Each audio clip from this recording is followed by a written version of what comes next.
ستونی دغه دوه هغه مرضونه چې د خولې بوی زیاتوي.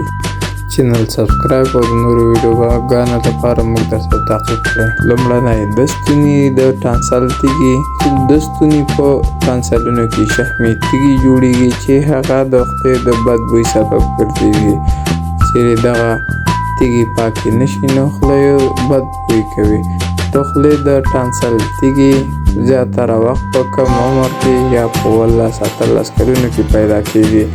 چیرې دغه ټانسلونه پاک نشي په دوامداره توګه د خولې بوی پیدا کوي او دغه عملیات ته ضرورت کېږي. دوهم د دفتري په نوم یو میکروب ده چې د پوستوني باندې سپینه پرده یا سپین بلغم خوروي چې دا هم د ستوني د بد بوی یا د خولې د بد بوی سبب ګرځي. د دې د علاج لپاره په روټین ډول یا په ورځني ډول باید غړغړه وشي او یا دغه ستوني په دوا یا ګولۍ سره علاج شي.